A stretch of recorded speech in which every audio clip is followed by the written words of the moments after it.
So how's the DMT world? Ashiali. I think I'm pronouncing it right. DMT world? I don't know what you mean. You seem like you came from it, so that's why I'm asking. Oh, like that? Yeah. No, I didn't. Actually, I'm quite against the DMT, to be honest. You know that it's a near-death experience, right?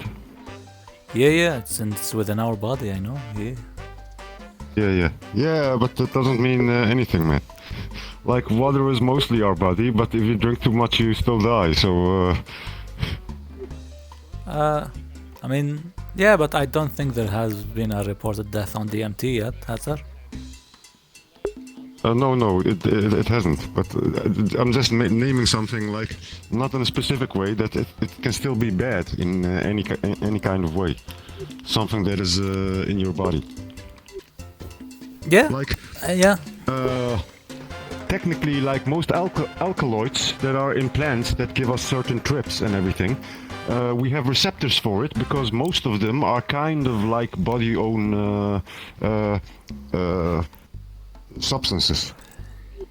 Yeah, and we have guns to shoot ourselves. Yeah. Well, I mean, aside from all of the, let's say, psychedelics I've read through, DMT is definitely the only one I'm willing to try. But not now, like maybe when I'm 40 or 50. Since you're going to go for it, I would suggest another one, actually. That is? Iboga. Cabernet Iboga. Iboga? Ibogaine. Yeah. Let me just put it on a tab. I'll research it. Really, like this is nothing compared to DMT. It's in a league of its own. In Africa, they call it the plant of God. So you take the roots. The alkaloid is called Ibogaine. Yeah, and okay. Well, I mean, there's an NDMT, and there's 5-MeO-DMT, and there's a new DMT that's the strongest one so far. I forgot its name. Yeah, the point is that DMT, as far as I know, it doesn't do anything, you know? Maybe it's nice as a trip or something. Yeah, I mean, like, it doesn't really help you outside of the trip. So just shrooms, basically, yeah? There are people, a lot of cases where, scientifically speaking, they have, after taking DMT, they solved their own, let's say, addiction, and outside of that, DMT has changed their mental behavior where it's still present years later in a more in a positive or a creative sense. So what did you say about addiction? They saw their own addiction, and So for example, they just came across a guy that's, I think, an alcoholic, or like a drug addict, I'm not sure, and they gave him just out of nowhere, gave him this drug, DMT, the psychedelic DMT, and after the 15-minute trip, he's not addicted anymore, or like an alcoholic. Oh, I never heard of this, actually. Interesting. Also, there's people talking about lifetimes and stuff, like living different... Iboga has this as well.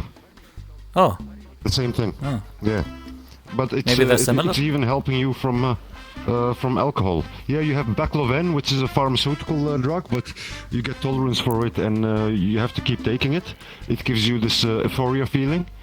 Baclofen, like bacteria, but baclofen with an F.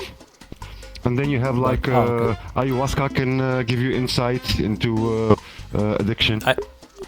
Ayahuasca is I think it's a mix between, like, it has DMT in it. Yeah. So. Yeah, I know. Yeah.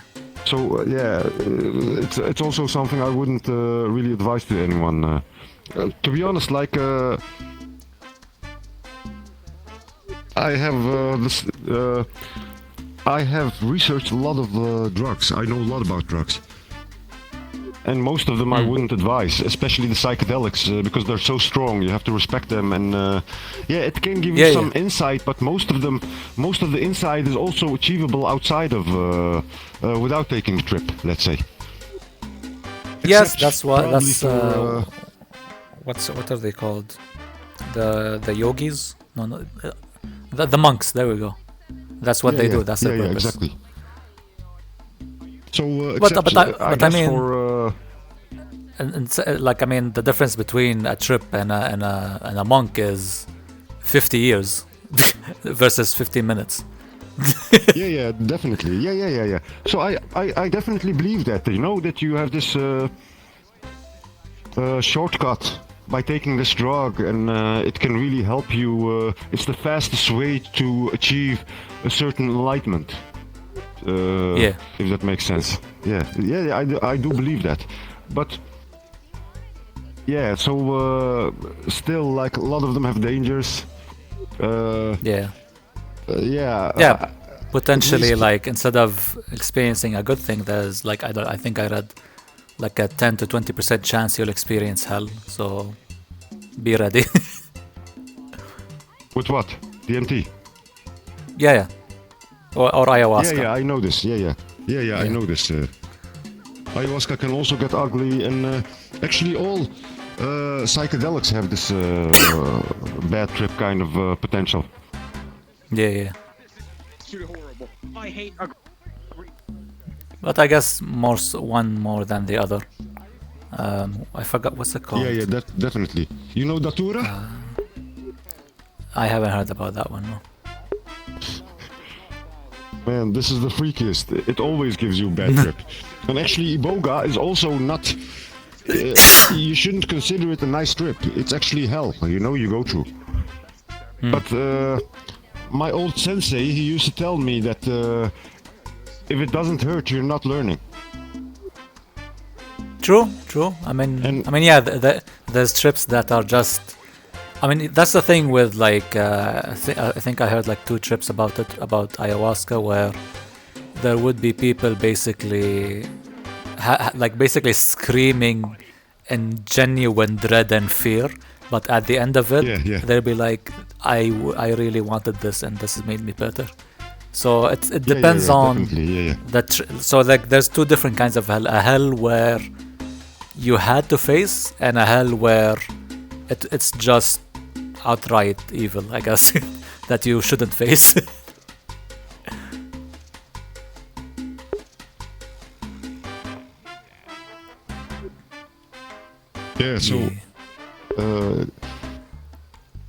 I think, like, as far as I know at least, and actually psychedelics are not my strong point of knowledge. I'm more specialized in the normal type of drugs, let's say the conventional drugs, cocaine, heroin, you name it, LSD, coffee. But like, yeah, definitely. So basically, the more normal, the more widespread types of drugs. And psychedelics. It's always.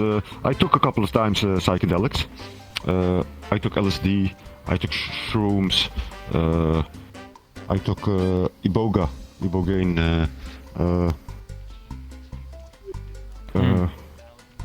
I think that's about it, actually.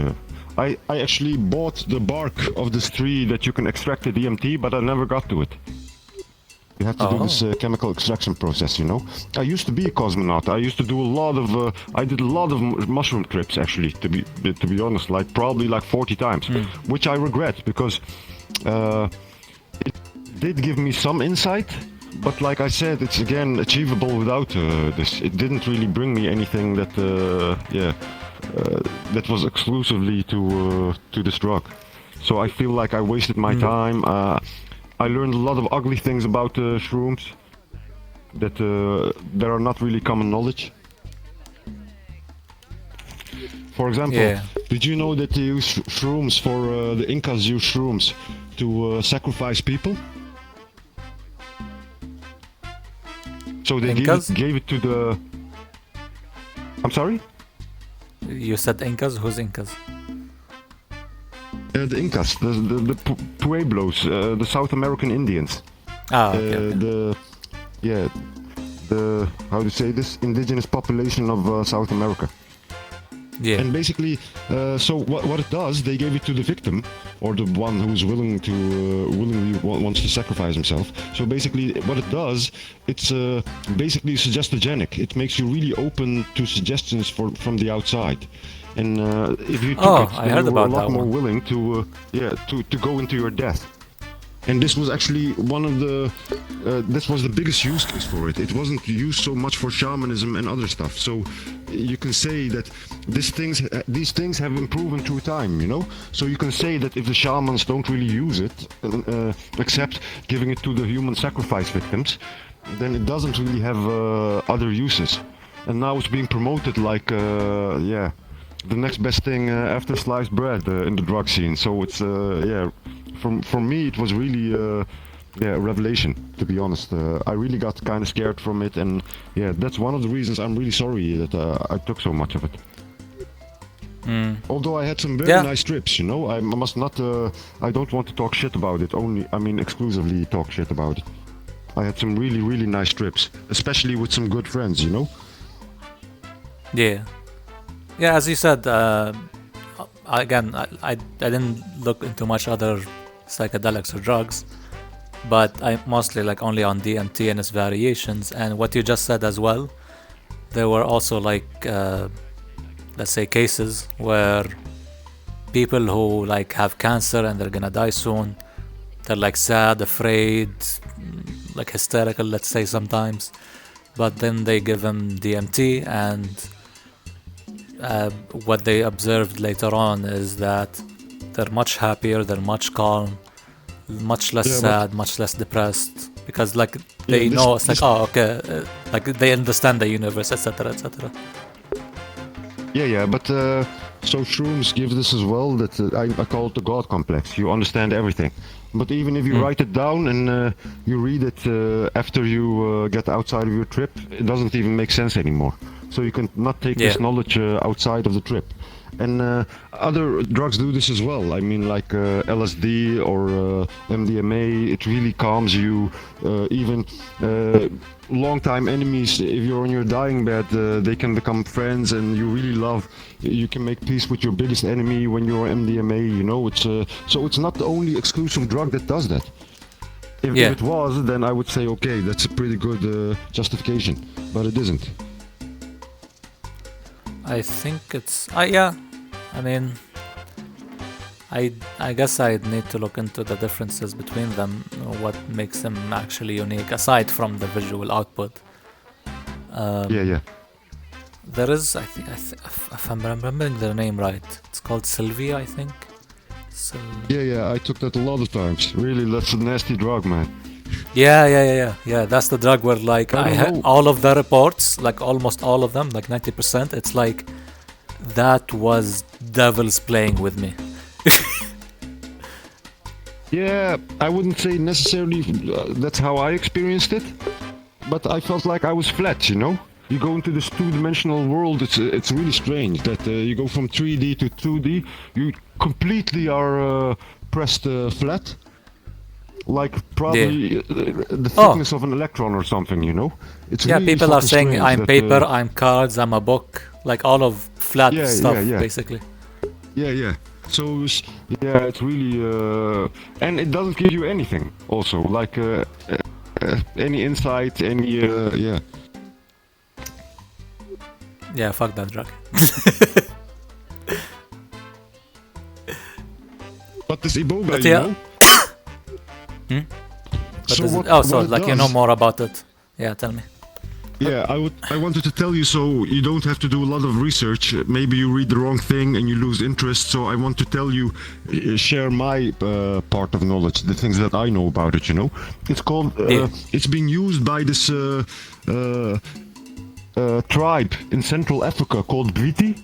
They made music around it, like these capoeira instruments, which are originally also from Africa, like these Brazilian slaves used to do it.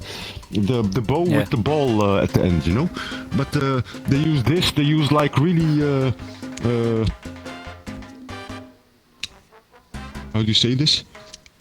Rhythm that is broken rhythm music. But they refined the system because the Briti people, they exist for at least 60,000 years as a tribe, science says.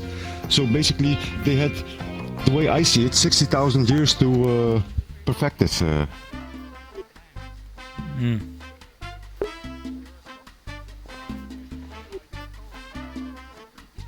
I immediately muted them.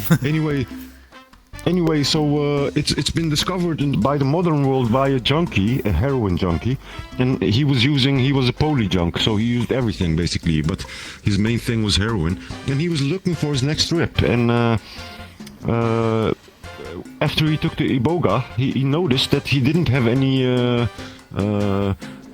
need for heroin anymore. It doesn't really work on nicotine though, because it seems to go through a different route, but which is really not that much of a deal, you know. Nicotine, it's a nasty addiction, but in the meantime it's accepted, it's quite cheap, you know. Yeah, so basically what Iboga also does, if you're looking for a nice trip, then don't do it. Oh yeah, I was talking about the Briti. First, let me tell you the anthropologic thing about it, because this is really interesting, how this thing evolved and how these people made this something. So basically, they're taking this as an initiation ritual to become a man in these tribes. So basically, for them, even if you're 40 years old and you didn't do this initiation ritual, then you're not a man. On the other end, if you're 14, 13 years old and you took it, then you are a man. They give you this, there's two types of dosages. A heroic dose, if you've been a psychonaut, then you know this probably. So you have a heroic dose and you have like a treatment dose. So the Western style of using it is giving you small dosages, like a week long, 3 times a day, let's say. And a heroic dose is you take this whole week long dose at once. So it's like a kamikaze type of happening. But they give you this, and then you trip. They give you sensory overload. They all touch you, and then they leave you be, that you get into this trip. So you become a man after it. Most men that are in these tribes, they do it at least 2 times in their life. What this drug you are the beginning of the world, the problems of the world, and the ending of the world. Everybody gets to see them. You see like shamans dancing around the fire. You see African landscapes. There is no way to explain this, by the way. It's with science. They haven't been able to figure this out yet, at least. What it also does, and this is the most interesting thing for self-development, and it looks kind of like ADMR therapy. Maybe you know this. If you have like really heavy trauma. Yeah. So basically what Iboga does is it's kind of like a near-death experience also. What it does is you relive everything in your life, at least the most important stuff. And you start from the beginning of your life until the end of your life, until the very moment of now. You live through it in a chronological order. And the only difference is that you don't see it through your own eyes, but you see it through the eyes of your beloved, of your loved ones. And then even if you are the most reasonable person and you thought like, yeah, I've always been like a principled human being, I've always did the best that I could, I always, even if I've made bad choices, I chose the lesser of evils, let's say, I'm a reasonable person, basically. Then once you take this trip, you will see that at points where you thought you didn't have any other choice, you did have another choice. And you didn't choose it, and you hurt people with it. So it's a very ugly kind of drug. What it does as well is it shows you basically with this, it shows you your true self. It separates you from your sense of identity, which is all fake, which you also find through Buddhism. So all the things that you are, which you think you are, the lies, basically that you are a male, that you are, because it's all relative, you know?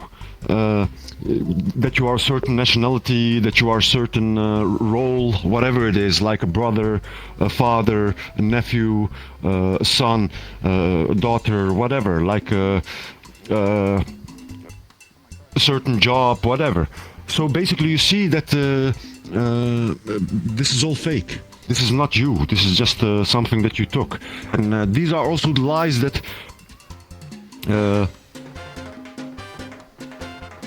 that take your most life energy for you to convince yourself from it. So you take a certain identity for yourself, and because you want to believe this so bad, and this thing, it disattaches you from it. It's really interesting, but I took it 2 times actually. 3 times, but 1 time it was like another heroic dose, so I don't really count this. And 2 heroic and the other is like scientific, I guess. Therapeutical.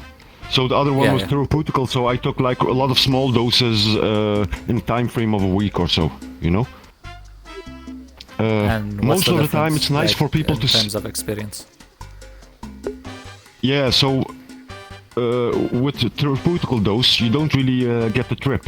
You get some insight, and it changes you like in your fundaments, but it's still, you don't go into this psychedelic type of thing that is really, it makes you think, it makes you, it can still have the same kind of effect, so that's why they're using it. They're using it actually for hardcore junkies to quit like cocaine, heroin, etc. And in America, it's a Class A drug, so there's these islands just outside of America, so there's these clinics there, and people go there to get treated for it, and to ditch their addictions. It's really interesting. So this is for me actually the drug above all other drug. I'm not a religious person, but I truly believe that if there was a God, then this would be his drug, because this is like, so everything, if I would explain this in 1 sentence, but normally it wouldn't make sense, so that's why I first explained it. This is a drug that shows you your true mirror. Without any bells and whistles. It shows you your true self, and it's ugly, you know, once you look at yourself with all the lies being put away, with all the filters taken away, your true being in the essence of what makes you you. And this is really something hard to observe, and this is really enlightening as well. Again, you can get this through meditation as well, but it's just a shortcut to do it. Yeah, it's funny about, like, since you talked about like everything is a lie, like basically ego death. That's the, I guess, the term everyone's using. Exactly. And like with all the things you mentioned in terms of like, so basic ego is identity basically, and or like what you know to be true and of yourself. And all of the examples you put forth, I kind of believe it, even though I haven't.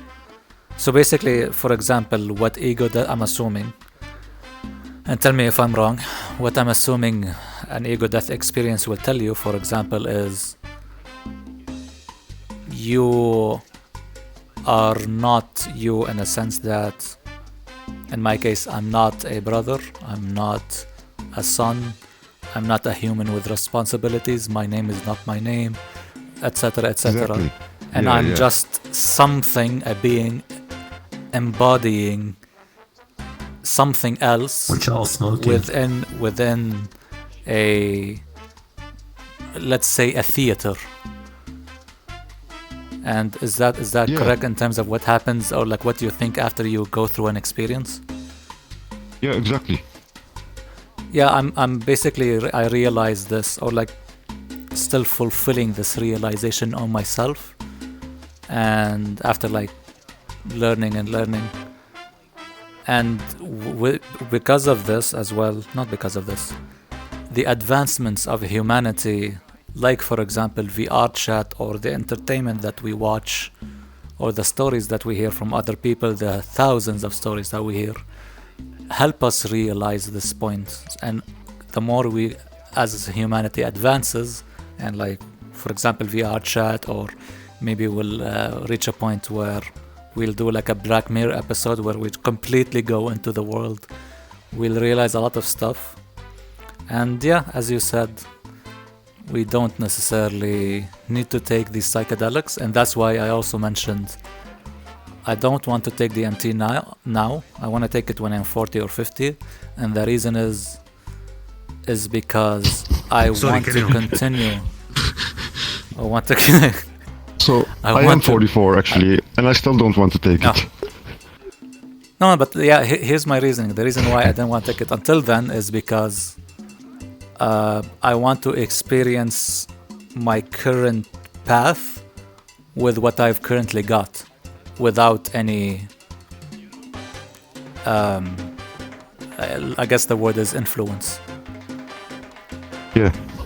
As soon as I get my okay, I think I've learned enough and my death is potentially within the window of imminency, I'm not sure if that's a word, but you know what I mean, then I'll take it and see what's up. Yeah, there's something, actually, I get your point, but you could argue exactly the opposite, because if it gives you some enlightenment, that why not profit from it now? Why not pluck the fruits of it right now? And why wait? I mean, like, for example, Iboga is giving to a 13-year-old kid in the British society. Or 16 for that matter, but fairly young. Yeah, I get what you mean. They must have a reason, you know? Yeah, of course. Yeah. And it might be a good enough reason, let's say, to do that at a young age. Yeah. But there's also the other argument of like the monk, and the argument there is, or like how I describe the argument is, you could take a trip and learn everything, or you could snack it. I think that's the monk way, is to snack it rather than eat the whole dinner table. Yeah. So yeah, I get what you mean. It's the same result, but it's more like, what do you want to experience? In terms of like, do you want to eat the whole meal, or do you want to eat a snack and like continue learning bit by bit? Yeah. I want both with my friend, with what I want to bit by bit, and at a point I'll eat the whole meal. Yeah. So the second time, so I've been a criminal, you know. I'm not ashamed of this. I just made some wrong choices. It doesn't make me a bad person. I'm really a principled person, probably more trustworthy than anyone you know. Like, and I feel like this is normal. I'm not even anything special. There's a lot of guys like me. Always straight. I never try to hurt people, you know, especially in this world. It's detrimental for your health.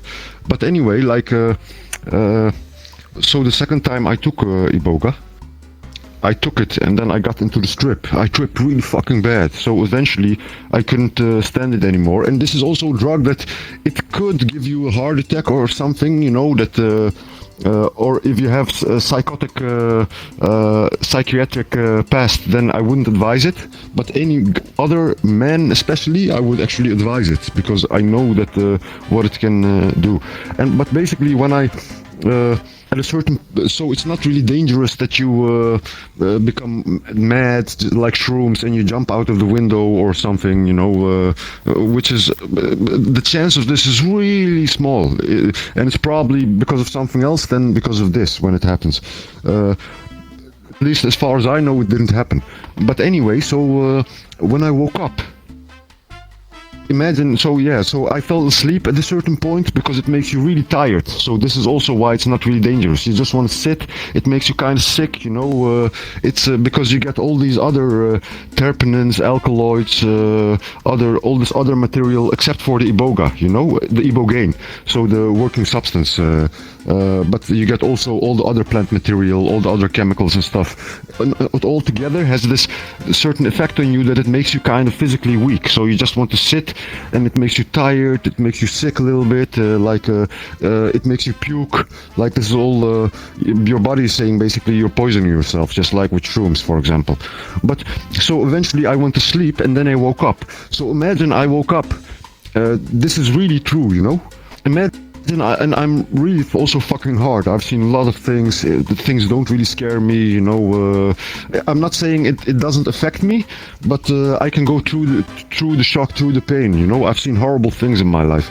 But anyway, so I woke up.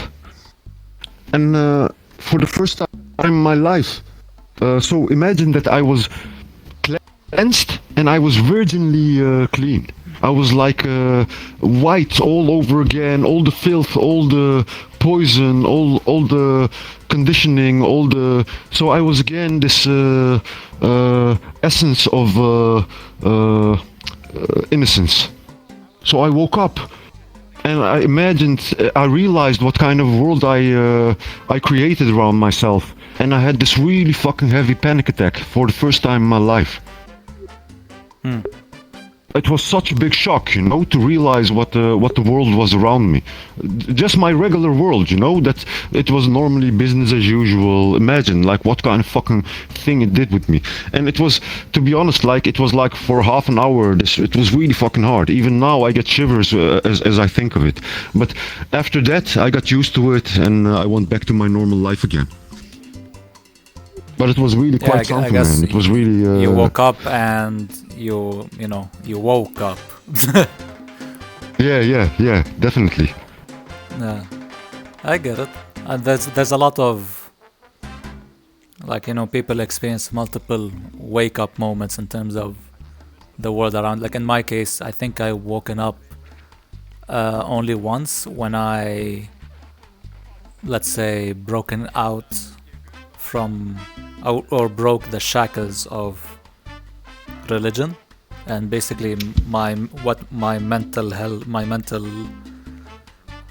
image, let's say, not image, what I imagined in my head, let's say, when I managed to realize or like to break free from, I would like to call it,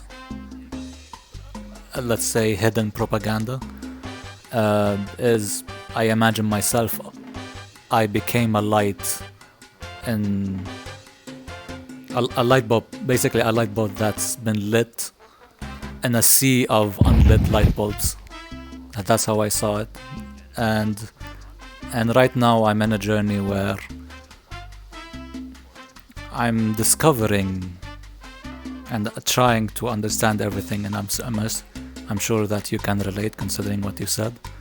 And with that said, Here's an interesting question that I asked people here a bit ago, but considering what you said, and I have my own answer to it, it's not about... And so my question is not whether you believe in God or not, but my question is, what do you think God is? To be honest, I'm an atheist, you know, so I don't really believe in a God. I'm actually leaning towards, basically atheism says I'm not convinced there is a God, but I'm leaning towards hard atheism, which is I'm convinced there is no God. But I'm not really stating this because then because I make the claim, the proof, responsibility of providing proof is also on my side. But my position, no, not really, no. Agnostic is I'm convinced there is a creator. But like for me, how shall I say? Nobody has been able to really prove it until now. So, and I think if someone does, they will get the Nobel Prize for it. Like, if someone thinks that they can, then this would have happened a long time ago. So for me, God is the champion of playing hide and seek. Like, I don't see it in anything. And it doesn't mean that this world is, because of this, there is not really a creator. It is less divine. Actually, so I'm not a Kabbalist or something, but in the Kabbalah, they have this concept, it's called Ein Sof. Ein Sof is like this hose, that the garden hose, and you open the tap of water, but you then at the end you stop it, so it fills and the pressure builds up, and suddenly you release it. Yeah. So I believe, but it's not conscious. It's not good or evil. It is probably both. You know, like there's this divinity that goes down to the very basis of. Yeah, you can call it creation. You know, that suggests that there's a creator, but yeah. So in a way, it is true. You know, the scriptures, but I think the creation is the kind of the has something spiritual, and then this word spiritual again is also something that it can mean anything. Like it doesn't really have a meaning. So, but yeah, because of my trips, I can kind of say this. You know, yeah. And considering your answer, that's why I asked, what do you think God is? I'm not telling you I think if we are there is a God. God or... Okay. I think we are the pinnacle of creation, and we are basically the universe is observing itself through our eyes. So we are basically... Yeah, so basically... So, actually, I told you that creation is actually the wrong kind of word. Yeah. Because it suggests the creator. You can, for ease, you can think that it created itself, and yeah, like without getting too technical, there's proof in science that something can come out of nothing. Although I'm confused that the universe always existed in one form or another. Like some concepts are just hard for us to grasp. We just don't know, but this is what I think. To come back to you, I think that we have this divinity inside of us. Through all of my trips, I've not just us, you know, but even the dead rock, but also animals, you know. So they are highly divine, actually, you could say, highly spiritual, and yeah, we should have a lot more respect than we do, unfortunately. Like there is also a lot of proof that you know, act happy, be happy. You are not happy, you make unhappy molecules and you create diseases. Your body renews itself 98%. All the atoms in your body, 98% changes in 1 year. And I think like in 10 years or something, or 5 years, less than 10 years, it's 100%. You have like millions of atoms that were from Buddha, from Hitler, from Genghis Khan, that are going through your body. It's all stardust. It's really going deep, you know, if you think about it, about this concept. And there's in mysticism, actually, there's a lot of guys that went deep. Greeks, for example, all of humans, this is a question of all times. What are we? What is the source? What is, yeah. Is there a creator, etc. But this is what I think, that, yeah, it's just a random chance that we existed. It's probably an infinite amount of times that this thing is playing out. It's like dices that are being rolled, and it has to be played. Like if you have monkeys, one monkey typing, and he types infinitely, eventually he will type, like there's 100% chance for this. Eventually he will type, for example, Romeo and Juliet of Shakespeare, or the phone book that covers your province or city. Like this is because it's infinite amount of time that he will keep typing randomly. So and this way, like I don't really believe in the multiverse. It can be, but yeah. So, but even if it replays itself like just like the Matrix, like an infinite amount of times, then so this thing is created, and maybe not just this, but other types of yeah, divinity. Actually, like infinity itself is a divinity on itself. Or if you think of it like creation, it's so strange that there's this ungraspable force. There's actually also this new concept that this is actually kind of like a hologram. Like this is quite old, but there's now more and more proof for this. Like evolution, we're looking through our eyes for and we're not seeing everything. Basically, we can only see a really small range of the. It's just like the Matrix. It's all zeros and ones behind the computer screen, but effectively you don't have to see all these zeros and ones. You just have to, for you to procreate yourself and achieve the missions of your life, whatever it is, you just have to play out the game. You just have to defeat the end boss. And you don't have to see all the zeros and ones for this. You just have to see the front side of the front end of the computer game, not the back end. If it makes sense. Yeah. There's a lot of scientific proof for that accumulating. So basically, it's really fucking deep. I had one LSD trip. I was kind of like figuratively in the middle of the ocean, and I looked down. And it was like an infinity, you know, that was inside of my soul. So it was like infinity in a finite space. They have this certain word for it. So infinity towards the inside, you know. For example, like the Mandelbrot, or if you put a triangle in a triangle opposite way around every time, you can have infinity. How is this called again? Fuck. Infinite loop, maybe? I don't know. Yeah, infinite space. Finite. Infinity, infinite space. Yeah, it seems I'm not the only one that couldn't think of it. Singularity, of course.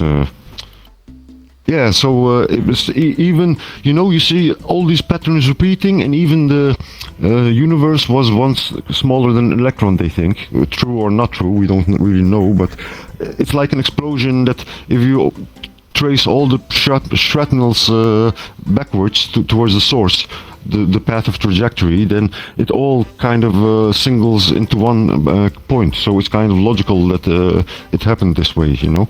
It makes sense at least. But yeah, so basically, I think it's this singularity is like even inside of us. Our whole consciousness comes out of singularity, out of infinity also, you could say. It's also connected towards the outer worlds, not only towards the inner part. So basically, there is no proof that our brains, there's like maybe this morphic field. There are some suggestions for it in researchers, but basically that our brains are kind of like an antenna, and basically because you have a brain damage, we cannot tap into a certain field in the universe, in the ether, kind of like in existence, in creation. Yeah, so there was a lot of unknowns, but really this it's quite insightful that this stuff. It's interesting also to talk about.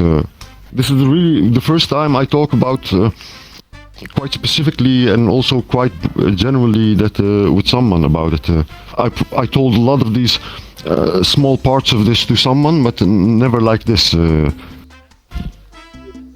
Yeah,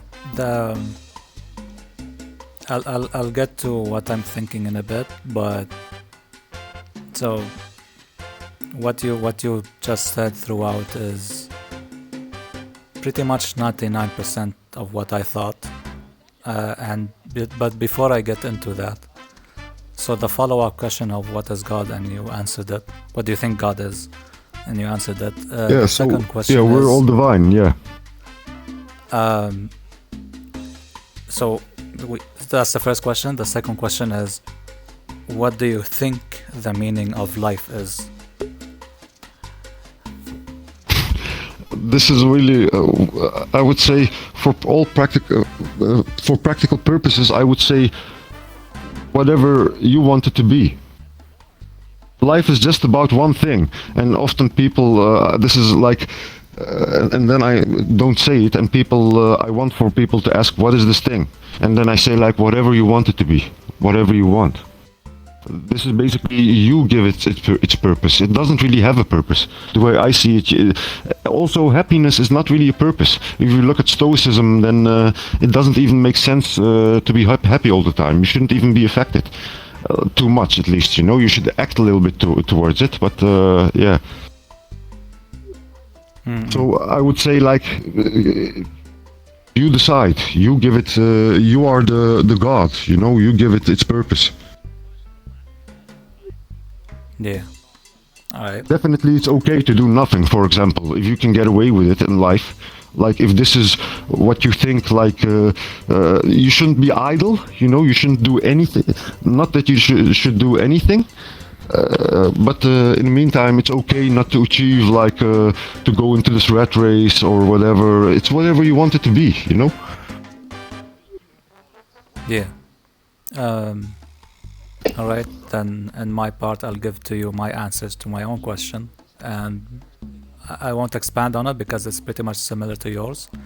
The second question, my answer to the second question is a little bit slightly different than yours, but I think it overlaps.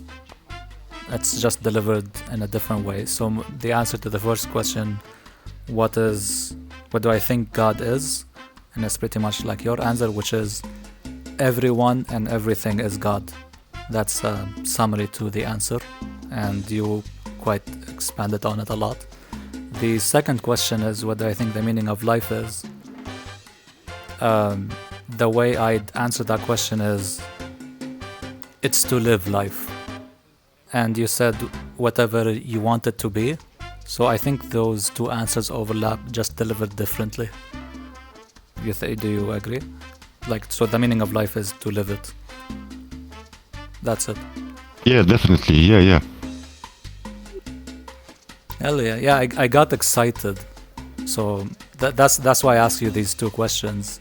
And got, I guess, I guess happy when you answered the first question. It's because it's exactly what I thought, or like what I concluded.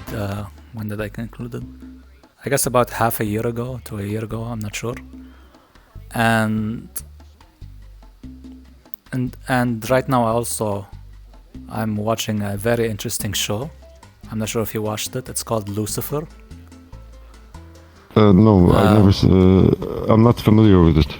What's it about? It's a show. It's a series. Basically, yeah, it's a series. It's a live, not like anime or cartoon. It's a live show, and it talks about like angels and devils. It's mostly like the main character is the devil, like Lucifer, you know. Yeah. And it's very interesting because. So it talks about the devil visiting Earth and having a relationship, and there's communication between God. There's also God. There's also other angels. They're battling. There's differences and all of these interesting topics. And the most interesting point that I've seen in the show, like all of it is really interesting. But so aside from the belief of heaven and hell or whatever. The most interesting thing about it is hell, like because a lot of people think hell is fire. In this show, there's not a single bit of fire in hell. It's more like a gray land with a lot of rooms and rocks, and each room has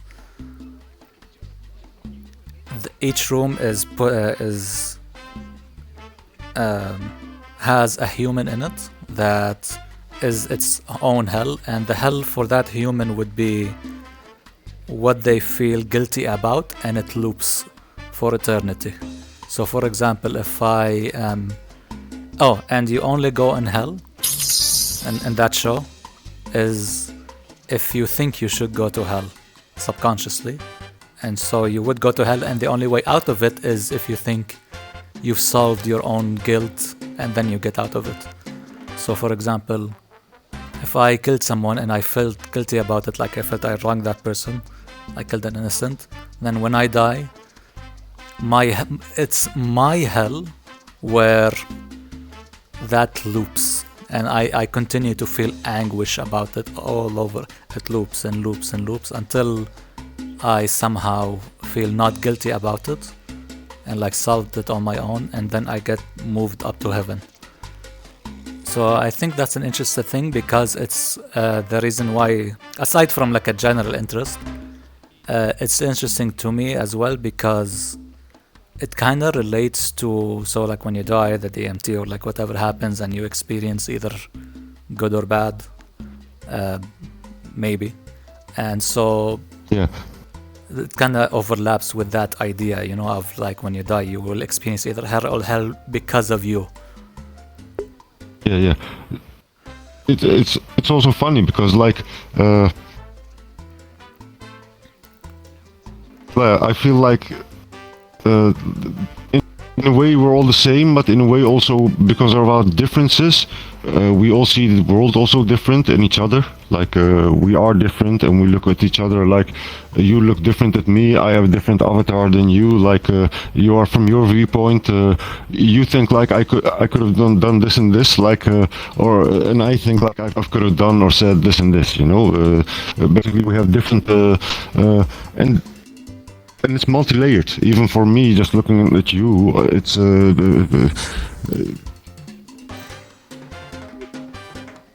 yeah, it's really interesting. Funny, I actually recently started meditating. You know. Like, oh, okay. Wait. I just remembered something. Sorry to cut you off. Just so I don't forget. And I'll remind you of your meditation. One point though, I forgot to expand on it, which is when I said everyone is God. So that's my belief, but to expand on it, let's say, or like the story that I've constructed for myself is all of us and everything used to be one, just one, and this one became bored, and that's why it cut itself to create what we have right now, so that we would experience life, and then once that experience ends through our death, it gets brought back to the one as a story to tell itself, to eliminate its maybe boredom. That's the story that I tell myself. What do you think? Yeah.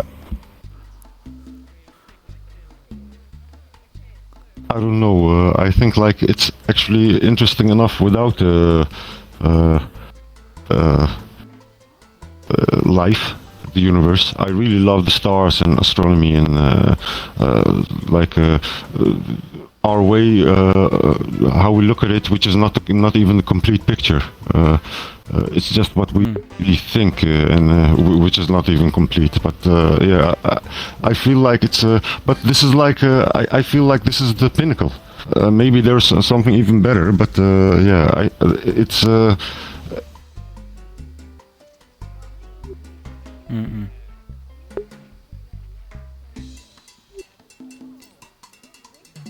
And so basically, my view, it's interesting because like we have quite similar viewpoints. Like there's a lot of overlap, but in the meantime, we're both unique, and we have totally different stories. For example, I don't know what you are, but I'm from the Netherlands. I am from Turkish ethnicity. I have so basically I've been raised up as a Muslim. I became an atheist as far as yeah, you can call it became. Maybe I always was. Maybe I never was a true believer. Kind of funny. So I'm Arab, specifically from Lebanon, but right now I'm currently living in Turkey. I am. Well, you can speak Turkish. I am a Muslim. No, I'm living in Turkey, but I don't speak Turkish. I know like a few words, you know, like the important ones. Toilet, separish nerede. Yeah. Toilet is a French word. There's 7,000 French words in Turkish. Turkish language has a lot of Gamyon, Arabic, English, French. Yeah, Arabic less now.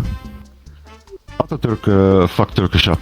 The Ottoman language, actually, these 7,000 words of French, they used to be Arabic words. He took it out and he put in French words. It's called Ataturk modernization effort. So basically, it was forbidden to use to wear old clothing. You could get even death penalty for it. Yeah, I really dislike him, and because of this, most Turks dislike me. So I'm a totally different breed, you know? Yeah. So I'm an atheist. Most Turkish people see me already as a dissident. I'm a political dissident. I dislike Ataturk. For me, he was a dictator, a tyrant, you know, a genocidal guy. Like, anyways, I don't make a lot of Turkish friends. Yeah, I can see. And aside from that, I'm Muslim. In terms of my current belief, I don't say so, but I mean, where do you live, if I may ask? Right now in Istanbul, the main city. Oh, okay, nice. Yeah. Damn, you're in the chaos. Yeah. Actually, there was a. Yeah, I'm assuming you heard about the bomb like 3 days ago. Yeah. Fuck, man. Yeah, man. I was 500 meters from it. Seriously? When it happened? Yeah, literally, I heard it, and there was people running, and we went into the store. We didn't know what's happening. Yeah, actually, funny thing. There's a bomb in Istanbul. Yes, it's not like a big bomb. Yeah, I'm good. You listening? I'm about to tell the story. So, long ago now. Okay, so me and my friend were going to like the main street where the bomb happened, and he was like, "I want to get a jacket. Let's go to this store called called Collins." Yeah, and there were two Collins store in that same street, the big one and the small one. He wanted to get a jacket, and so he didn't have his phone at the time. So I whipped out my phone and clicked on Collins. I didn't know which one. I didn't think there was two. I just clicked on one, and we followed the map. We went there. Then the bomb happened, and like we went inside. We saw people running, so we just ran inside the store, and the store closed. We didn't know what was happening, etc., etc. And then one second.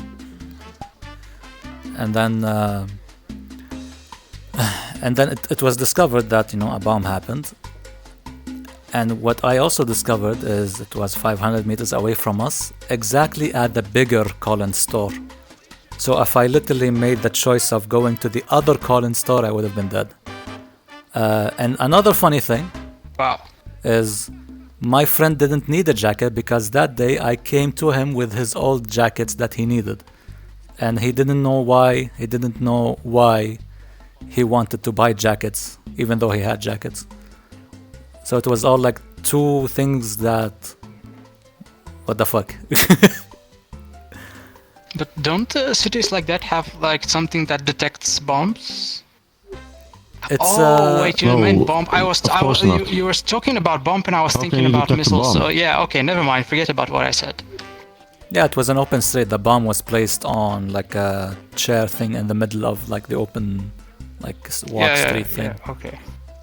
Yeah, it was a woman who put the bomb. They captured her, and it was a fucking Syrian woman, fucking Syrian refugee. I saw that. I forgot. It makes me fucking puke. Like these unthankful pieces of shit. Like these Syrians are really fucking big problem. Really, like everybody's fed up with them. Really, like.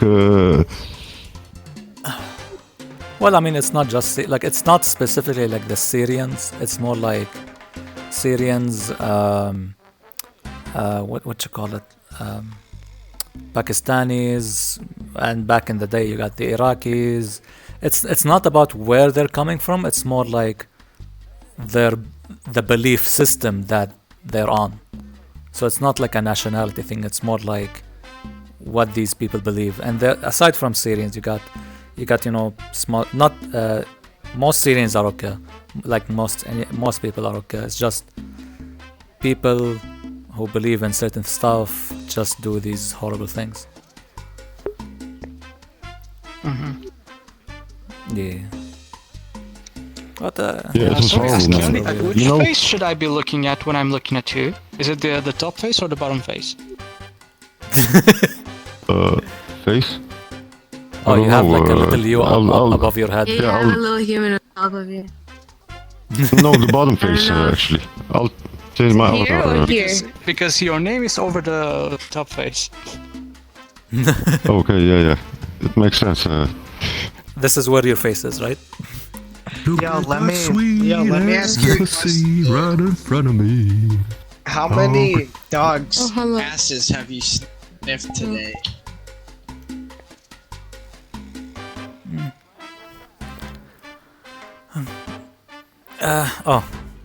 Wait. So it's about what I cut you off previously about meditating. No problem. I liked actually where the conversation went a lot better, 10 times better. No. No, I'm not going to answer. I'm going to ignore you. From now on, I'm going to ignore you. I said from now on, I'm going to ignore you.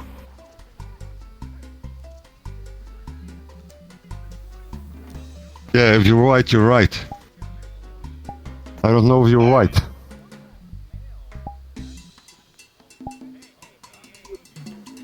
Right. So that's a big if.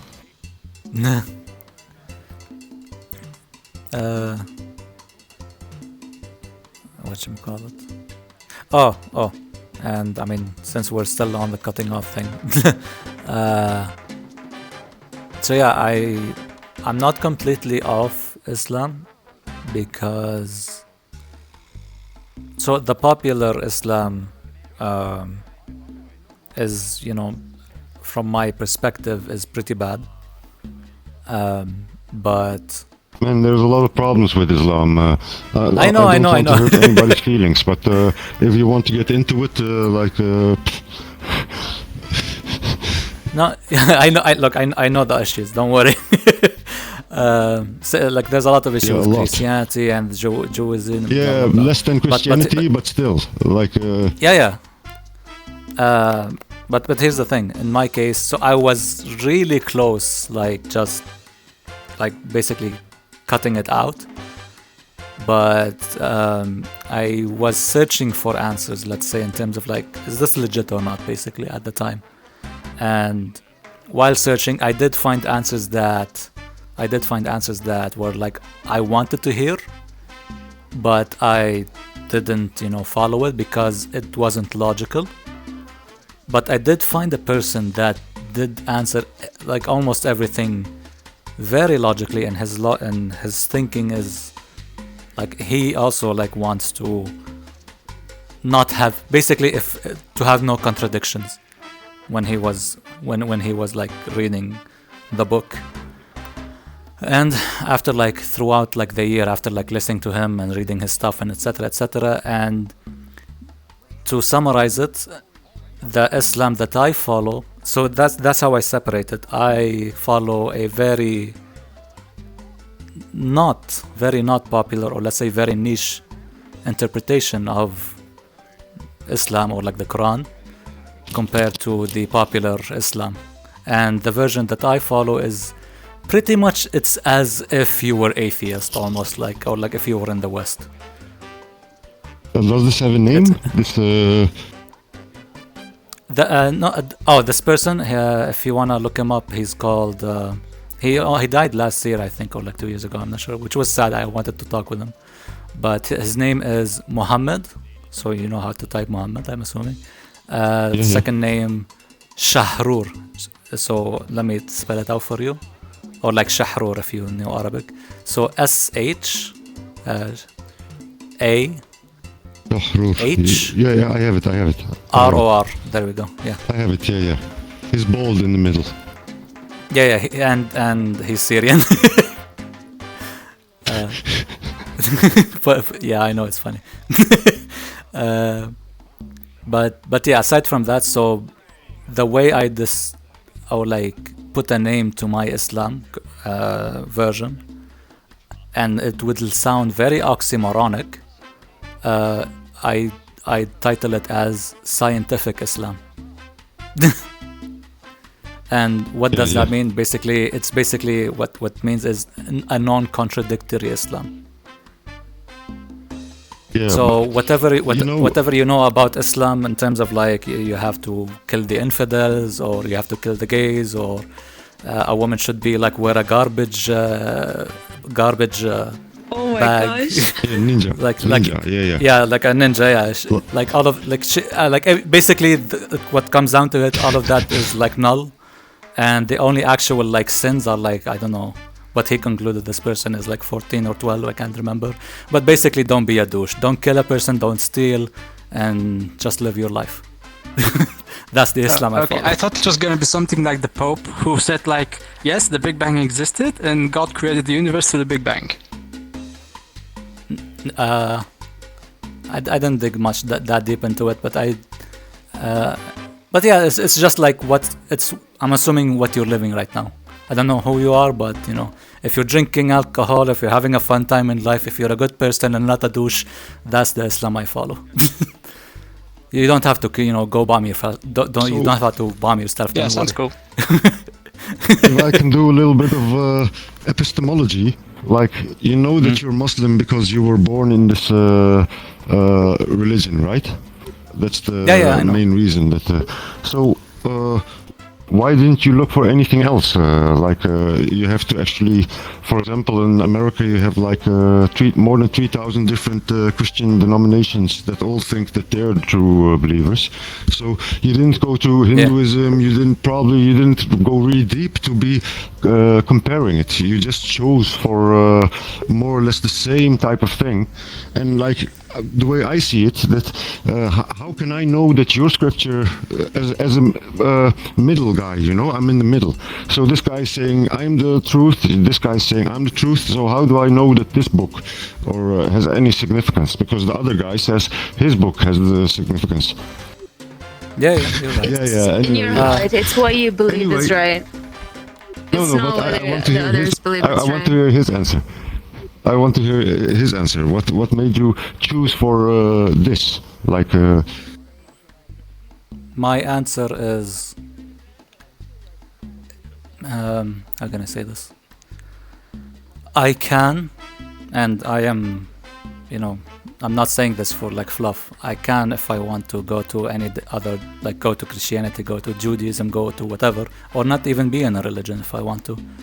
I guess I'm currently in Islam just out of, there's no need to get out of it, but I'm not restricting my life towards it, because there are things that I am, let's say, not following in terms of like what it's saying, the book. But if I can better describe myself, I would say what we discussed previously, that's what I actually truly believe. And about what I believe in Islam, this is really that's like... That's why I asked this. Yeah, exactly, Yeah. Because it's I understand. Contradicting what you think, and you call yourself a Muslim. I don't want to be hurtful, but this doesn't make sense, I want to say this, but yeah. That's why I'm asking right now also. Yeah, so what you heard of me, or like what we discussed previously, that's what I actually truly believe. And and the Islam part is, I guess it's more like a culture. I'd consider it a culture, not like a belief system. Yeah, definitely. So, I still carry this also. I have the same thing. Yeah, so like when I go to family or for safety reasons, like in case, like if I go to Saudi Arabia, it's like, yeah, of course I'm Muslim, yeah, Allahu Akbar, Yeah, me too. I go through the motions. I don't want any resistance, But I often also say to my friends, like, they know what I am and they can accept me for what I am. But most of them, they call themselves Muslim. Whether they are or not, I don't know. But they're convinced they are, they say. But I say, like, I'm a better Muslim than you. Like, the way I live, I don't drink, I don't cheat, I don't lie. Like, I try not to curse, not too much. Except probably for fucking, but... fucking this, fucking well, that, I mean, you know?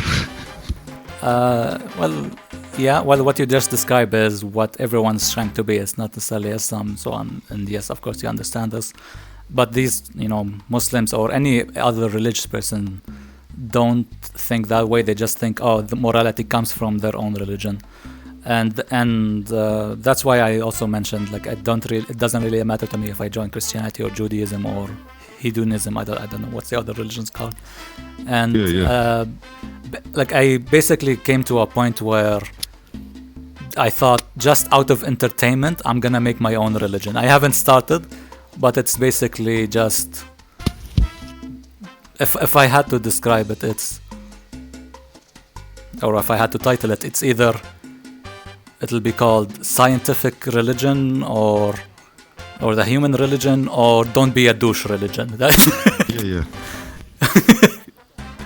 In Turkey and they have that book and that book would be just about, like, don't be a douche, don't steal, don't whatever normal humans think. That's the book.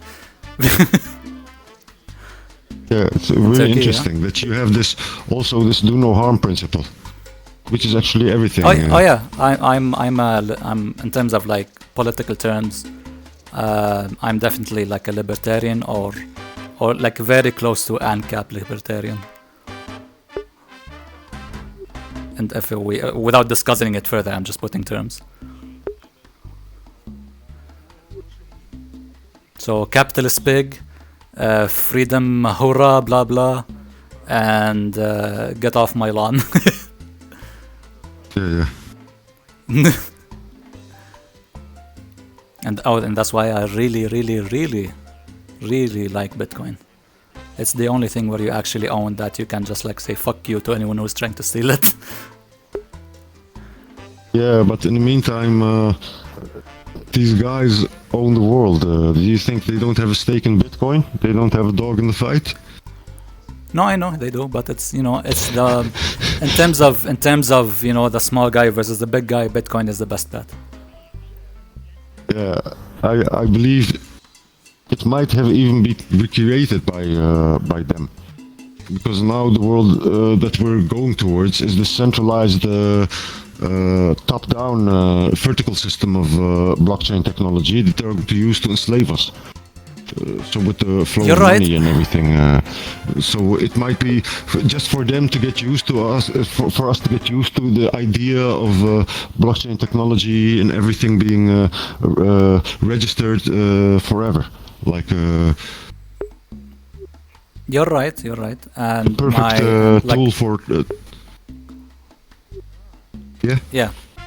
Oh, you're really right. like, and what I'm trying to say is, what Bitcoin is moving towards, and I'm not sure when it's gonna happen or if it'll happen, I'm not sure, but I believe that it'll happen, is to have the privacy element with Bitcoin.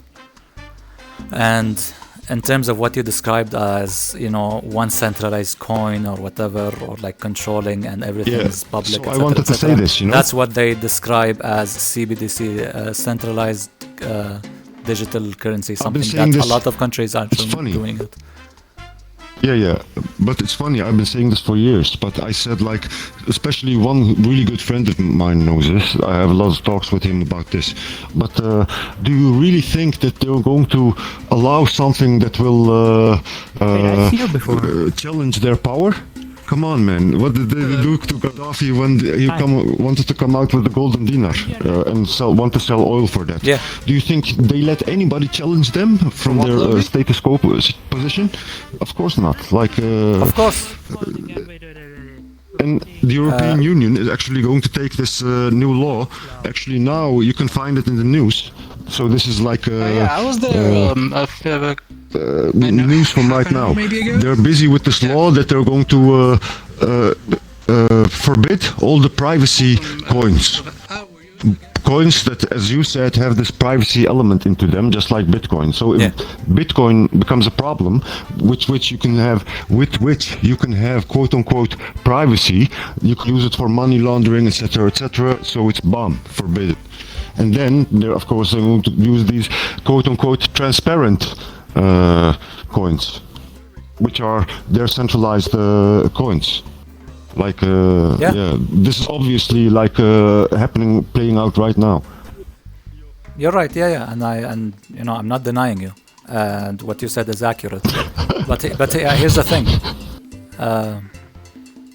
What you call it? Oh yeah. So, considering what you said right now, literally, they are fighting Bitcoin. They're not controlling it. So right now we're in the midst of a battle, and we'll see if they'll be able to defeat Bitcoin, because if they actually defeat Bitcoin, there wouldn't be anything like it anymore. And in terms of how they'd be able to battle Bitcoin, aside from, so one attempt is, the legal way, like ban it or whatever, etc., etc. But I think a lot of people will fight it or still use it regardless of its legality, because they can't really stop it. It's like the internet. The other way that they can defeat it, which is by collaborating with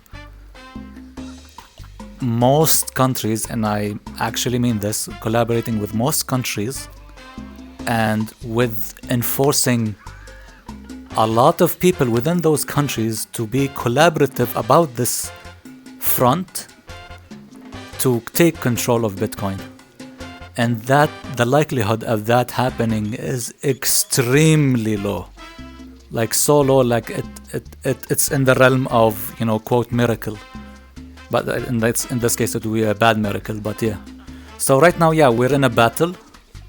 We'll see what happens in the future, but currently, like as how I see it, Bitcoin is the only asset in existence that is empowering as an asset, as something that you would have aside from your thoughts, that you actually have power over, that cannot be taken by you from the government. You can give them the fuck you.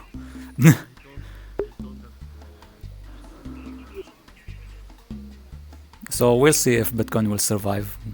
But as of this moment, it's alive and kicking. Hopefully it doesn't die. Yeah. So there's a couple of problems with it. It's not. So one of the most valid arguments is that it doesn't really have like intrinsic value, and. So basically, you can agree to use it as this way to exchange stuff as money. As long as two people agree on it, then it's money. But in the same time, you can use something that has intrinsic value, which makes it better. Like the digital one, which is either going to be or already is gold-backed, is a lot more interesting to me than something like just Bitcoin. Well, actually, there is one thing that's coin or something, there's a lot of stuff that makes Bitcoin valuable, but one thing that gives it a value in terms of, like, let's say a resource, is energy. Bitcoin cannot be produced without pushing through it energy. It's like steel, Steel is made from a lot of energy. And Bitcoin has a store of a shit ton of energy and time. That's its, like, value. That's one of its values. That gives it value, I mean. And in terms of what you mentioned, the digital yuan, it's backed by gold. Well, I mean, Gold, yeah. That's controlled compared to Bitcoin, which is not. And that's same with the dollar. And aside from that, who's to say that they're telling the truth? They're saying that the dollar is backed by gold, but there's no gold. Yeah, exactly. But the problem is also with the digital one that it's exactly the same as the normal one. So whenever it plays, then you still lose money. It's backed by gold, but if it suddenly drops like 9/10 of its value, you're fucked. Like, yeah. Don't forget they can also print. Yeah, exactly. So for whatever reason, if it drops in value, then yeah. And who says it's true? Like to begin with. Yeah, I think it's true though, because they've been collecting gold for a long time. Yeah, but here's the thing with what you mentioned, you have to believe them. With Bitcoin, you don't need to believe. You just you make sure that it's there. And for me, I have. Well, for me, I have actually no. I don't have Bitcoin legally speaking, but as soon as because I'm always following up with the tech and like updates and stuff. As soon as I notice something that'll break its principles, I'm selling my Bitcoin. But so far, it's still okay. Because there's for example, there was a proposal about something about locking up Bitcoin based on rules and whatever, and that will be like a recursive thing. I read oh no, if this is added or approved by the people to be added into Bitcoin, and that's the new Bitcoin, I'm selling all of my Bitcoin. But they haven't approved anything related to that. I think Bitcoin's biggest problem at the moment is also the speed of it. It's the old technology. It's a dinosaur. It's the mother, but it's also the dinosaur. And there's coins that are a lot more efficient. Here's the thing, to counter what you just said. Yes, 10 minutes per usual transaction, but that's for any amount. So from anywhere from less of a cent to trillions or more than trillions of dollars.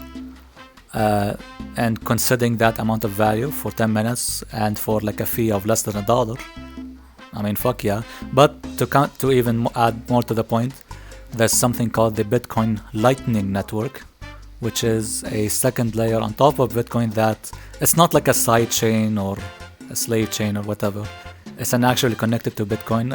I'm not gonna explain the tech, but basically, I recently literally got a plastic card. I opened my phone. It's like a payment, like a service, when you go to a cashier, they put the thing and you scan your card. Yeah, point of sale. There we go. Yeah. So I have this app. I just put some amount of money. I got a card where I can put my own Bitcoin in it. I just tap it, 1, 2, 3, and transaction complete. You can. They made this Lightning Network to handle extremely fast transaction and extremely high output or throughput. I mean, and to get a sense of how fast it is, Visa can handle 2,000 to 4,000 transactions per second. Bitcoin Lightning Network can handle trillions of transactions per second. So in terms of speed, don't worry. It's already the solution is already there, and it is part of Bitcoin, and it's being adopted slowly by the world. Yeah, but for large amounts, you do the normal Bitcoin. If you want to give somebody $100,000 plus or something, I don't know. Waiting for 10 minutes, it's not that big of an issue.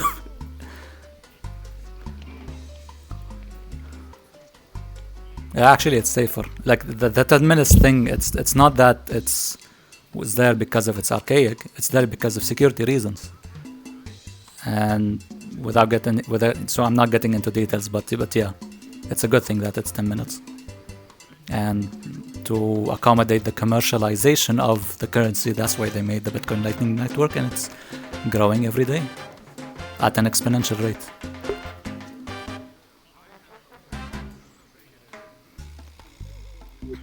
Yeah.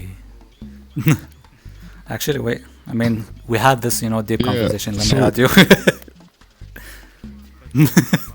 So, I think you should always take into account that it can be stopped. This is a possibility. I'm not saying this is going to happen. I actually think it's likely that it's going to happen. I'm actually quite well versed in alternative politics or a conspiracy theorist, like they call it, alternative history. I know exactly what they're going to do, or either it's already compromised. It can go together with the system. or else it's it becomes a hazard. Then it's gone. That means that a lot of people will end up with the bag with empty that's empty inside the money bag. So a lot of people will lose their money with it. Like that can happen. So it's always good to take that into account. Of course. You know, everything is infallible to failure. Yeah, and my main reasoning for this is, for example, in America they have this. They had a time where gold was forbidden. I don't know exactly now how it's called, but you were forced to sell it to them at a certain rate, and after that, if you had any gold, then you had really heavy punishment. So Richard Nixon that made the law in the U.S. Yeah, exactly. So it happened before, and they can enforce such a system. The people are really gullible. They're actually the sheeple, you know. Just put a couple. Yeah. They correct each other. You don't even need the shepherd and the shepherd dog. Like they keep each other in check. So I think this is, if they really want it, this is fucking easy. Like correct. Without resistance. You're correct, but the difference between gold and Bitcoin is I can literally simply say I don't have Bitcoin. They can prove anything. Yeah, exactly. That's the difference between Bitcoin and gold. It's very easy to like say fuck you. Encrypt. Yeah. No, like literally, even if they're like trying to torture me, like to get it out of me, I can go nuclear route and say I'll send it to a random address. Fuck you. It's gone forever.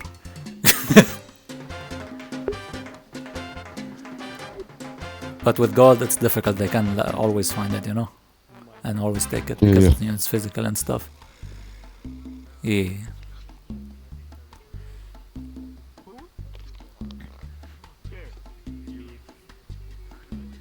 Yeah, that's what hopefully I thought of as well, actually. And of course, that's an advantage. But I don't know how it will take shape, but it could happen, you know. That's all I'm saying. Yeah, well, here's, you know, I'll go with you, and I mean, I'm not disagreeing with you, but I guess to better communicate what I'm thinking, I'd bet I'm more likely to believe that all other currencies would fail. All other currencies would fail first before Bitcoin would fail. Yeah. That's how I see it. Both will fail. I'm saying both will fail. Horses and pigs. Yeah, breaking sticks. They used in England breaking sticks. It was a really nice method, actually. Sticks? You get sticks and break them and sell them? Yeah, sticks that you can break. Yeah. So they made them weak at a certain point that you could break them at these points. Oh. It doesn't even matter, really. Like, if you do quantitative easing, if you give it to the poor guys, it would make a lot of sense. But instead of that, they do this corporate welfare where they give it already to the biggest corporations that siphon this money away to tax havens. It doesn't even make fucking sense. Yeah. Like how the system is created. Like they throw around all this money, they just have to give it to the poor man. They borrow it from a central bank which is privately owned. The guys that own the world, you know. The hook-nosed tribe. But anyway.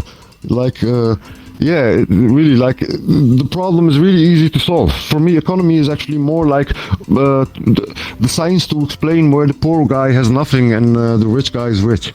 It's all fucking bullshit. If you don't solve the core of the question, which is basically interest and the creation of money out of nothing by private banks, then, so basically, as soon as you solve this, you solve the problem the way I see it. It doesn't matter. So really cool shade. Some coins, like you had, for example, Stronghand. This was a coin. It multiplied in coins really fast.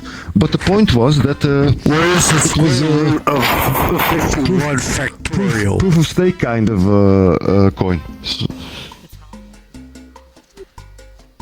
Yeah, it's I'm muted. Yeah. This is why. I mean, what you're literally saying is why people are like into Bitcoin, and they have a funny. I mean, it's not well, depending how you look at it, but let's say it's funny. They have a funny, like, let's say, sentence, and they say, "Fix the money, fix the world," and Bitcoin is the solution to this, as they say that sentence. And how they see it, and I guess how I see it, is because of Bitcoin, it's providing the solutions to the issues you've just brought up, like no printing, the amount, the math, it's completely secure because it's has a lot of energy going into it, etc., etc., etc. But by the way, I'm only talking about Bitcoin. Anything aside from Bitcoin, so like a lot of Bitcoin maxis, let's say maximalists, would differentiate between Bitcoin and cryptocurrency. So basically, they say there's Bitcoin and there's cryptocurrency. No other crypto, meaning that there is no cryptocurrency like Bitcoin. I think these privacy coins, they're even better tailor-made for privacy, actually, like Monero, which is really being targeted right now. Like, like you have Ripple, which is exactly the opposite, which is a centralized, owned by company type of, again, vertical top-down type of system that's being used by banks at the moment and stuff. You know this probably, yeah. So, like, you have a lot of different stuff, but I feel like it should be really private, and Bitcoin isn't actually. You can use shakers, shufflers, but it's all dirty money that's going inside these. So it doesn't make sense. If we both are criminals and we change our money, then the money is suspect, Yeah. Well, here's the funny thing about the dirty money. It happened with Ethereum, but it can be done with Bitcoin, of course. So basically what happened is, like, governments or whatever made that these kind of Ethereum tokens are like, dirty money, or like banned tokens or whatever. So what these people did is send these tokens to celebrity and political people's addresses, and so that basically they kind of washed their money through these political and influential people, because now their addresses have now been tainted, and so they can't really, and they can't continue to keep doing this, and basically nothing's dirty anymore because everything is dirty in a political sense, and so aside from that, and that can happen in Bitcoin, of course, and it'll probably happen if not already. There's an update to Bitcoin that happened recently, something called the Taproot update. I'm not gonna get into the details, but it made it basically made multi-signature payments basically hard to identify in terms of like who's transacting with who, but it's still not there yet. But I'm assuming there's probably gonna be an update to Bitcoin at some point, like between now and the next 10 years, that would actually add some kind of decent privacy / anonymity to transactions while maintaining the public record of Bitcoin. So that's gonna happen most likely, but it takes time. But yeah, people, I mean, aside from that, people can still always use the Monero, so it's all good.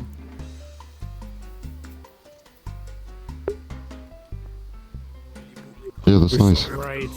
Yeah, interesting. Yeah, you know a lot about it. Oh yeah, I literally, as soon as there you go. Now you're I got my as soon as I got my foot into, crypto and Bitcoin. I mean, I wanted to get into it in 2017, but I was Arab, it wasn't really that advanced, I was young, etc., etc. But then 2019, 2020 happened, and I got into it again, and I managed to, learn about it decently and get into the flow of it. And I learned a lot throughout half a year. And as soon as I was done learning, I started looking for jobs, remote jobs, and started working with crypto companies. So far I've worked with, I think 6, from gaming, from stuff related to crypto, from gaming to infrastructure to finance to interesting. To a lot of stuff. Not in a coding sense, of course, just more like in a communicative sense, social media, community management, writing articles, blah blah blah. You know what I don't understand? Yeah. Why nobody's making Shut the fuck up, I don't know, this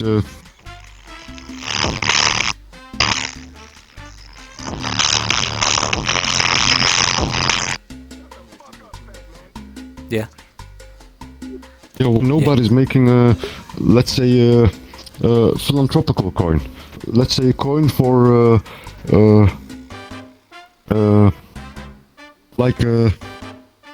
humanitarian aid, for example, that you can only spend in certain places and that you can keep in check how this money is going, because a lot of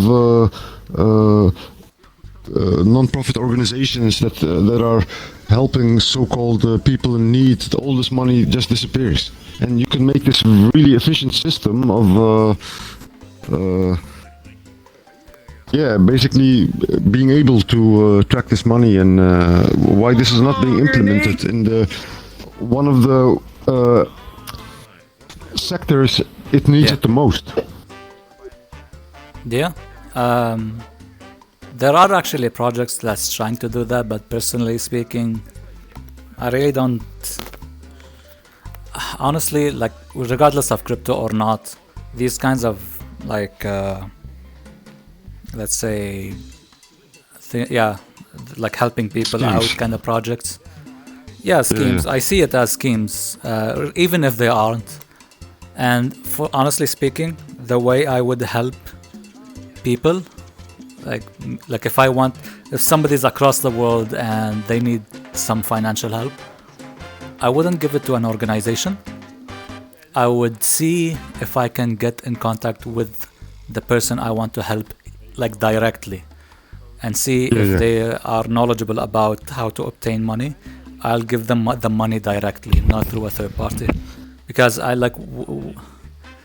at this point there's been a shit ton of scams. So about helping people. So I'm I you know what? I'm gonna help a person directly, not through a third person.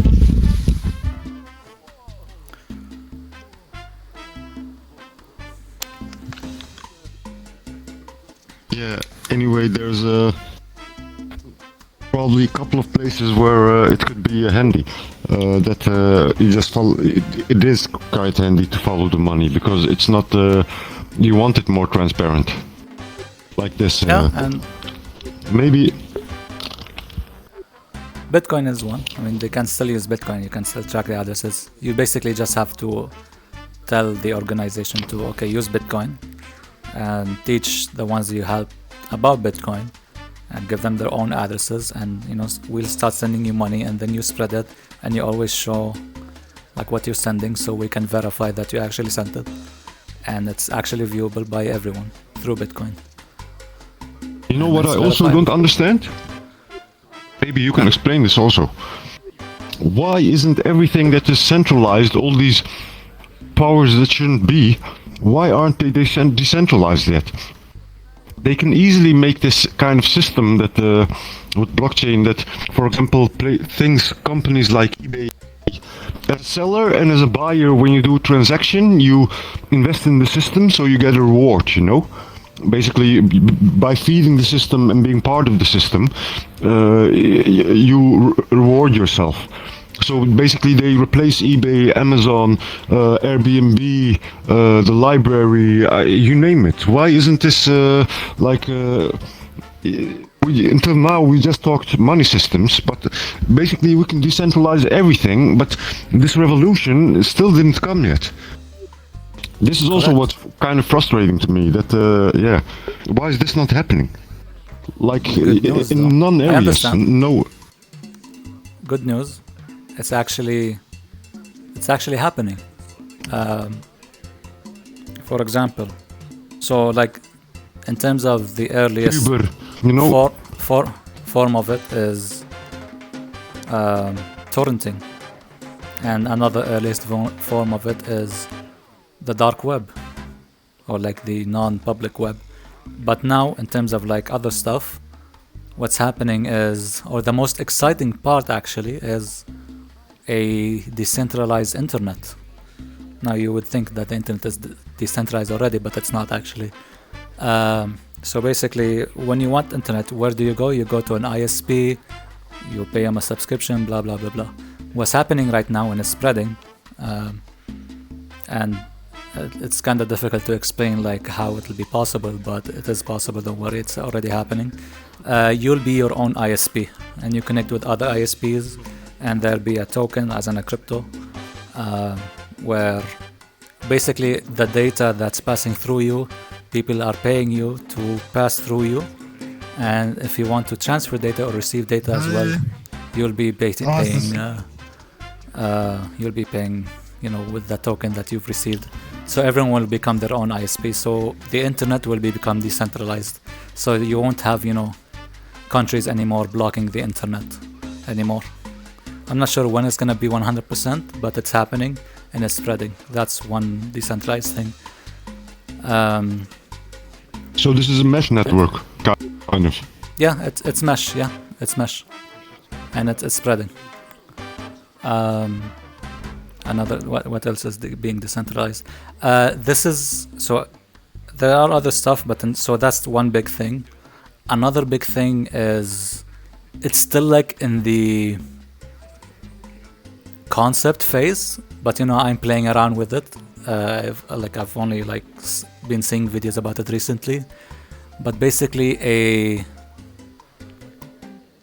a decentralized network state. That's what it's being called, or like a network state, not necessarily decentralized, but you can have it decentralized. And basically it's people agreeing with laws that are connected in a group and have stake in it, and agreeing that they'd help each other out with regarding whatever benefit that this new state or country that they're trying to build is, and how it'll gain power in the real world is so right now, let's say I have a house in country X, but I'm part of this, you know, network state, and this number will increase and increase, and basically the more people in this network state that have land or have assets or whatever, the more power it wields in terms of like providing or not providing services, and depending on the country, as well as, you know, assault weapons or like defenses. And in that sense, we will potentially, I'm not sure when, but we will potentially see network countries or network states competing and like discussing with actual states and countries because of the power they've managed to accumulate, and their power is influence over the people within the network state. And in my case, it's very like early stages, but you know, and I'm not that serious about it because, you know, it's still very new. But you know, I have a doc, and it's called like the network state, and I'm putting laws and I'm putting regulations in terms of how we can decentralize the treasury and decentralize rulemaking, etc., and decentralizing who can join like basically making a protocol on who can join and who can leave, etc. So that's one major thing, but that's very far off. But you know, the seed has been planted, you know. That's another thing. There are other stuff as well that's being decentralized. What else? So internet, that's a big thing. What else? Damn, that's impressive. I'm happy to hear that, actually. But yeah, the immediate thing is the decentralized internet in terms of like an immediate big thing. And you should look into it. There's like devices that you can get if you want to see if you can help spread the decentralized internet, etc., etc. And may potentially get money out of it. I don't know. There's Salvia, I think, one network, and there's another one I can't remember, but yeah. I don't know. I'm interested actually in this, but yeah. Alfia, this is like a modem brand or something, or wireless. Yeah, it's relatively new. There is like a more popular one, but I forgot the name. It's like a black box thing or like different boxes. But yeah, I guess type in if you want to try to look it up. It's type in, I guess, cryptocurrency decentralized internet provider or something along those lines. You'll probably find some results.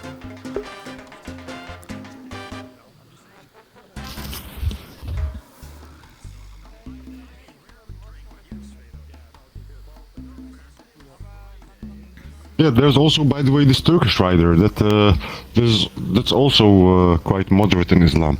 I forgot his name. He's Kurdish actually, and he's only like a Quran observant, which is also really quite moderate. But the problem, so there's a lot of problems with the Hadith as well. You know this, right? Like Hadith, I ignore is really. Yeah, exactly. Like this is really problematic. The Hadith, the Quran, not so much, but yeah. The Hadith, you can literally if I have power, I can make up a Hadith and make it true. Yeah, exactly.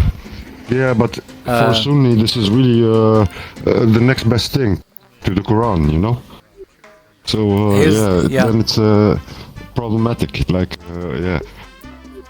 Here's one example. Like before I became unshackled by religion, I was very when I was young. I heard the Hadith about the Prophet marrying this 9-year-old or whatever.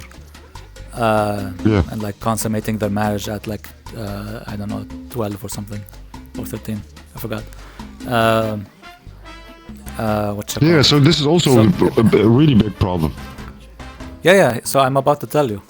So as soon as when I was little and I heard this, and people on YouTube, Americans or whatever, making fun of and oh, Muhammad is a pedophile, back in the day when I was like religion was all in my mind. I was like, oh, fuck this guy, no, blah, blah, blah, whatever. But then after years later, and I, let me look into this. And this was 4 years ago, I think. I looked into it and I thought, well, let me confirm, let me do some journalism. And so I did the math. I compared events, cross-reference events. And the conclusion was that Hadith was wrong. And how wrong was it? Well, it's missing 2 words of the same word. So, Ashr from each number, which basically means so the Hadith has the numbers 8 and 9. The word that's missing from both of them is called Ashr, which basically changes the whole thing to 18 and 19. That's the correct Hadith. So basically, the actual truth is the Prophet married and consummated with this chick 18 to 19, not 8 to 9. But here's the thing. But how come this is not common consensus in scholarship? Yes, exactly. That's what I'm about to say. Because they still want to marry kids. That's the conclusion. And have them. Because what? Because they still wanna get kids and marry them. That's it. That's the simple conclusion. How the joke, but it's actually not a joke and it's serious about the father in Christianity always fucking boys and kids. It's no different in Islam. Yeah. I don't think, but it's not as widespread. But it's there for the popes of Islam, or the popes, and for the general public, let's say. So to there's no better way to describe it, take advantage of it. They don't want to change it because they want to take advantage of it. Or like, not change it, like correct it. Yeah.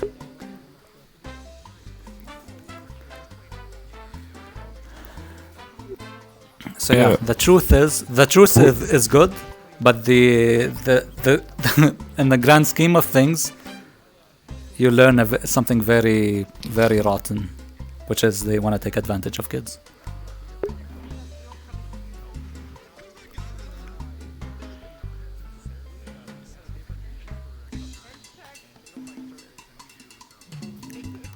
Yeah, I would say it doesn't really solve the issue completely, but at least some of it's gone. Yeah. You know, when religion is gone and you do research properly, you actually find the truth.